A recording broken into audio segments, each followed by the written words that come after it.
ഈ സർക്കാർ വകുപ്പിൽ നിന്ന് ഞാൻ പറഞ്ഞില്ല, എന്നെ ആരും വിളിച്ചിട്ടില്ല, മീഡിയക്കാരൻ മാത്രമേ വരുന്നുള്ളൂ. അല്ലാതെ എന്ത് സംഭവിച്ചു എങ്ങനെയായിരുന്നു എന്ന് ഒരു കാര്യങ്ങളും തിരക്കിയിട്ടില്ല.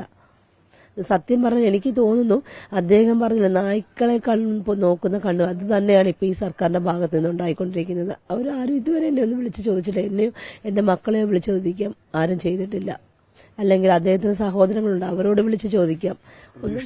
ആരെങ്കിലും തിരക്കുമെന്ന് പ്രതീക്ഷിച്ചിരുന്നു? തീർച്ചയായിട്ടും ഞാൻ കാരണം ഇത്രയും ഒരു മരണമൊഴി കൊടുത്ത ഒരു വ്യക്തിയാണ് അദ്ദേഹം. മരിച്ച് തലയ്ക്ക് മുകളിൽ നിൽക്കുക, ആർക്കെങ്കിലും ഒന്ന് വിളിച്ച് തിരക്കാം, ഒരു മാനുഷിക പരിഗണന കാണിക്കാറുണ്ട്.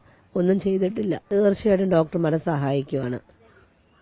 എനിക്ക് ഇതിൽ എന്താണെന്നുള്ള സത്യാവസ്ഥ എനിക്ക് അറിഞ്ഞേ പറ്റൂ. ഡോക്ടർമാരെ സഹായിച്ചിട്ട് ഒരു കാര്യമില്ല. ഞാൻ പറഞ്ഞില്ല, കാരണം എൻ്റെ ഒരു കൂട്ടാണ് ഇവിടെ നഷ്ടപ്പെട്ടത്. എനിക്കത് എന്നും ഒരു തീരാ ദുഃഖം. ഇതെനിക്ക് എന്താണെന്നുള്ള സത്യാവസ്ഥ എനിക്ക് അറിഞ്ഞേ പറ്റൂ.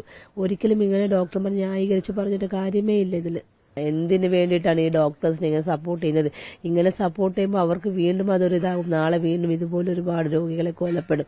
കാരണം ഇത് തന്നെ നമുക്കിപ്പോൾ അറിയത്തില്ല എത്ര രോഗികൾ ഇങ്ങനെ മരണപ്പെട്ടു. ഇവരുടെ അനാസ്ഥ കാലം എത്ര രോഗികൾ മരണപ്പെട്ടു എന്ന് നമുക്കറിയാൻ പറ്റത്തില്ല.